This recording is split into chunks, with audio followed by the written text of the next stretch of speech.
Hey, Shalom, Israel. First off, I would like to say, Call Halal, Yahweh Ba'ashem, Yahweh Shah Ba'ashem, Rakakwadash. I would like to give double honors to the apostles and the elders of Great Millstone who taught me. Also would like to say peace and blessings to the hopeful elect, the Akim that's pushing his word in all sincerity and faith throughout the four corners of the earth. For the few sincere sisters who watch and believe, Shalom to you as well. Just back with another lesson. I was just meditating and just reading different articles and seeing different things that's pretty much sounding the alarm of an economic recession, which this is not a different story. There's nothing new under the sun as far as this term is concerned. And you can just see, just based on the relations with the different nations in the U.S., that these things are looming.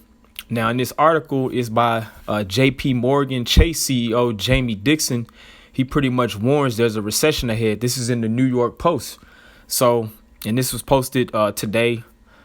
I'm going to just read a little bit of the article. I'm going to hit some scripts. Lord willing, this to be edifying, just to be mindful of what's to come, man, because it's easy to get lackadaisical and comfortable with the current setup. But it's going to come a time where brothers' situations and lives is going to drastically change. But at least we're being prepared for that mindset. Most of these people, they're going to be caught with a sucker punch, man, you know, when these things really come to be. But without further ado, I'm gonna just start here in the article.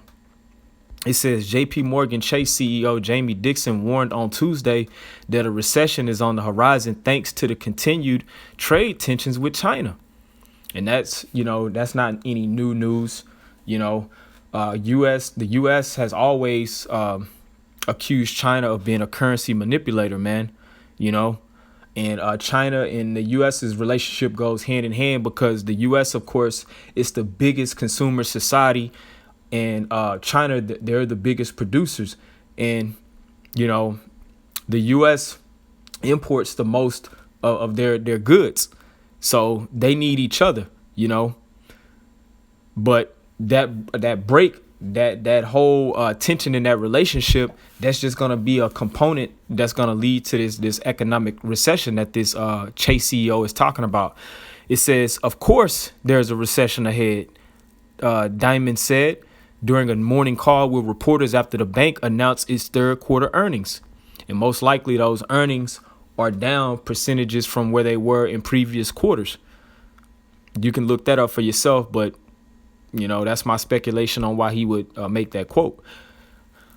He went on to be quoted. It does look like geopolitics, particularly around China and trade, are reducing business confidence, which confidence means with faith, man, and business capital expenditure, Diamond added.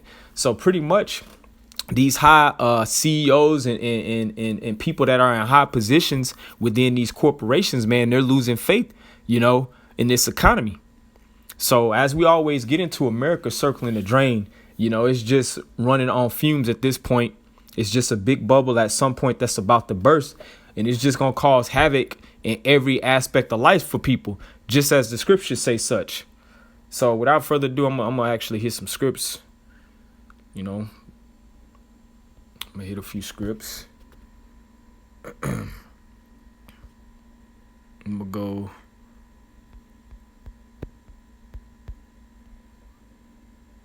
I'll start off in 2nd Esdras. Just bear with me a moment.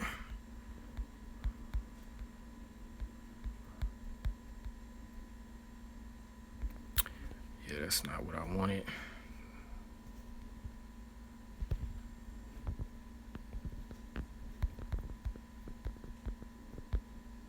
There it goes. Salakia, this phone is acting a fool on me right when I start to do the lesson. But I'm going to proceed through the spirit. This is 2nd Esdras 15, and I'll start at the verse 5, just to hit the point. This whole 15th chapter is beautiful. It's basically emphasizing the importance of prophecy and this whole economic recession. This was all prophesied aforetime, man. That's just one aspect of the whole decline and overall destruction and collapse of Babylon the Great, which is America. This is 2nd Esdras 15 and 5. It says, behold, said the Lord. So behold, said the Lord, not just with the men that sign cry for the abomination say on the highways and byways, it says, behold, saith the Lord, I will bring plagues upon the world. And it's talking about this current world, which world that goes into rulership, man. And the Edomites, they're currently at the head of rulership over America and then just the whole planet as we know it at this appointed time. But the Lord himself, Yahweh, through his son, Yahweh Shah, is going to bring plagues upon this current world. And here's the mechanism by which those plagues are coming.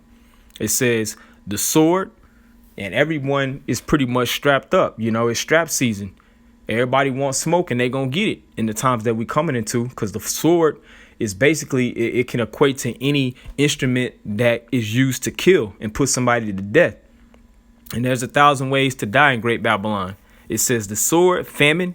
So famine is pretty much the inability to feed yourself, which this whole economic recession and soon to be collapse is going to lead to great famine, man, to where these trucks that deliver your products and your sweet groceries, due to the rise in fuel costs, they're not going to be able to make those deliveries, and those store cupboards, they're going to be bare.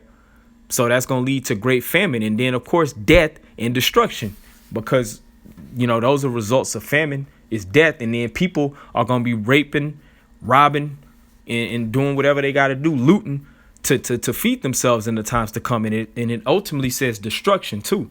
And we know that America is going to be destroyed by those thermonuclear missiles by Russia, Iran, China, and all of its allies at this appointed time, man. They're going to bring the destruction to Great Babylon.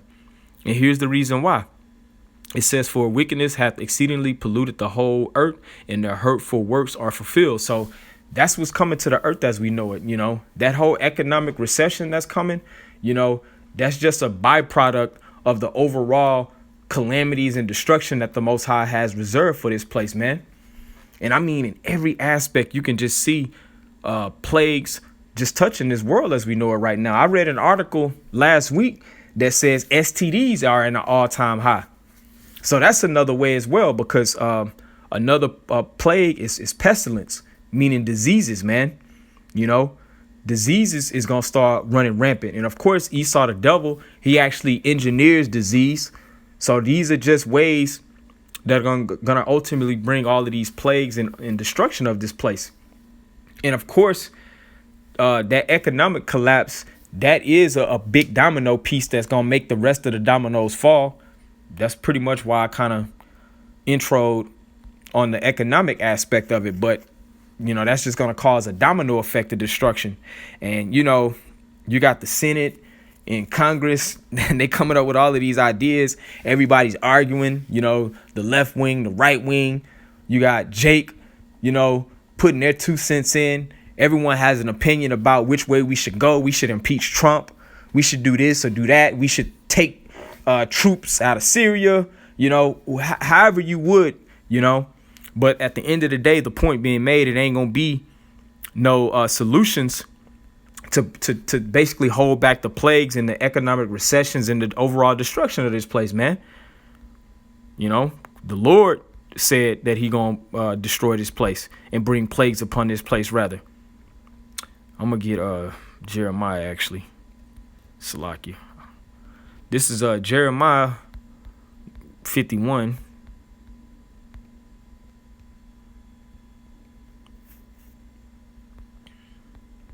This is Jeremiah 51:7. It says, Babylon, which we know Babylon through the spirit of prophecy is America. It says, Babylon hath been a golden cup in the Lord's hand that made all the earth drunken.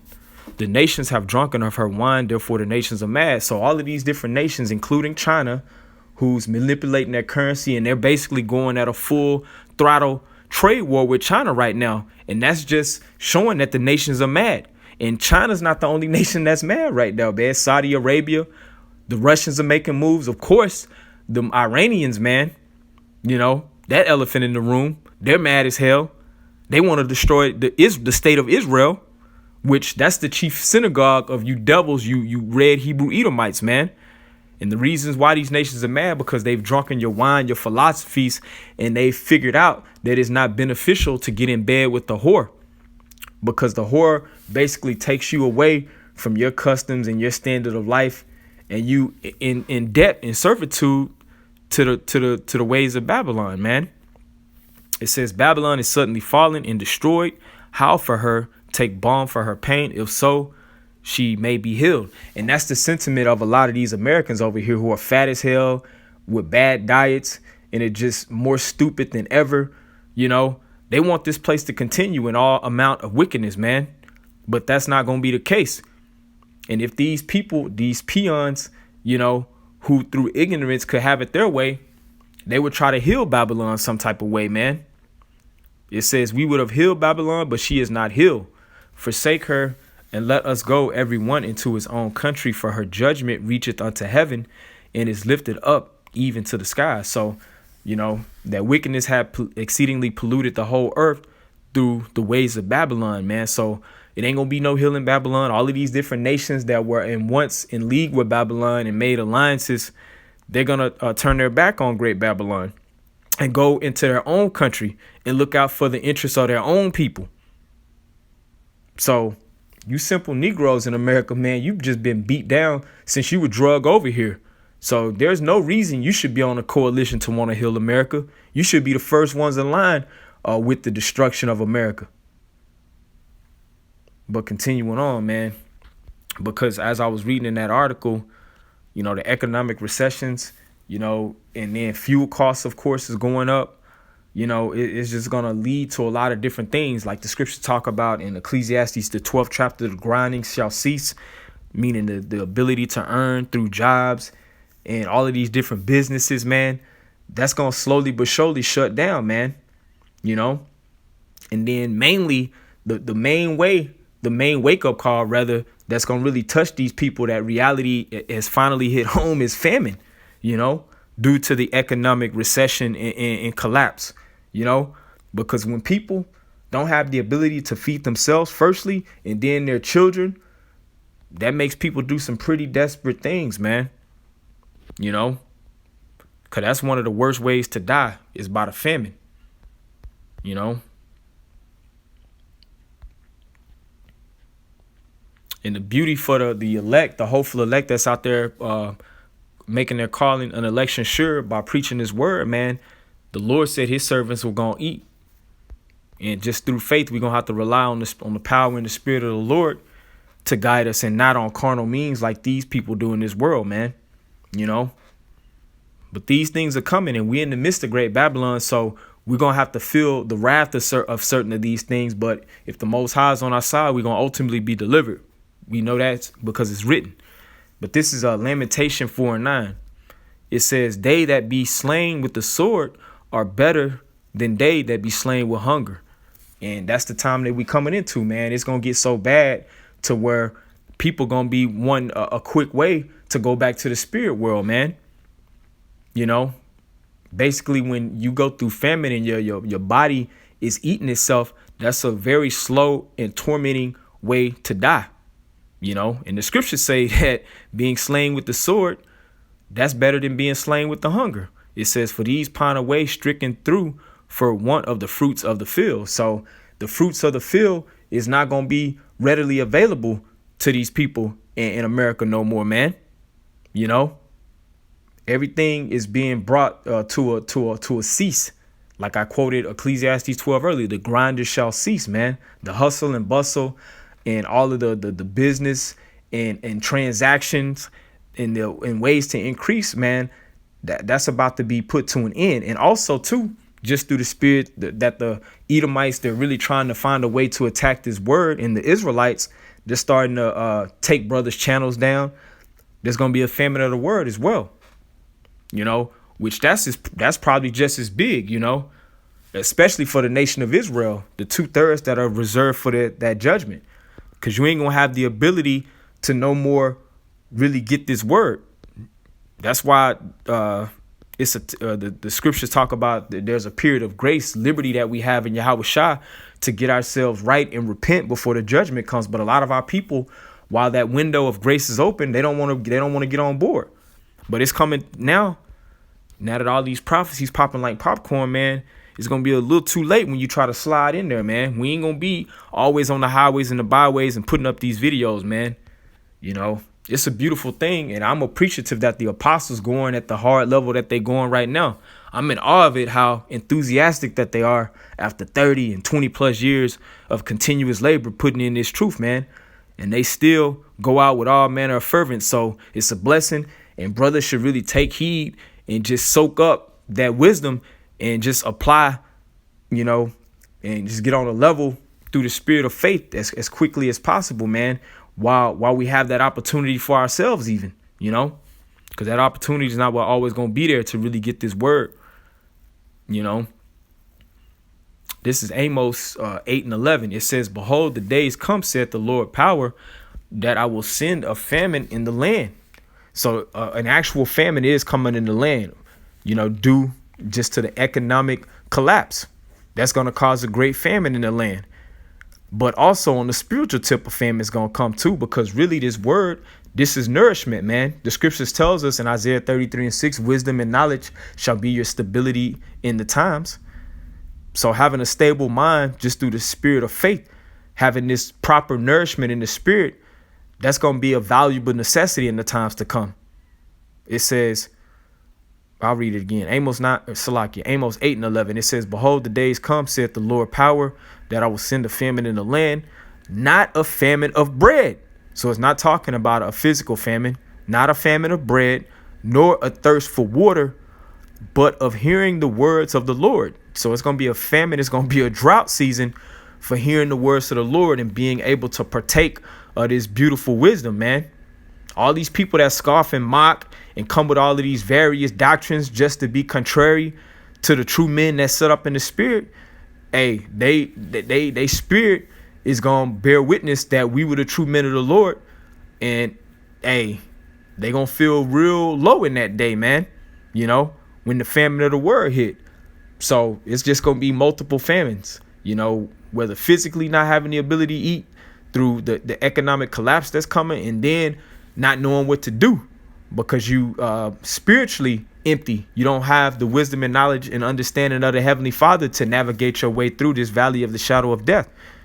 So with all being said, man, it's a beautiful time that we in for the elect, for the brothers that got this word. Just hold fast to the faithful word, you know, pray daily, you know, just try at all costs to renew the inward man daily, you know, offend less, you know, just be appreciative of this moment that we have and just take advantage of it, brothers, you know. So with all being said, that's my 2 cents on that. Hopefully this edified. I want to give all praises to Yahweh by Hashem, Yahweh Shah by Hashem, Rakakadash. Double honors to the apostles and elders of Great Millstone. Shalom, peace and blessings to the elect.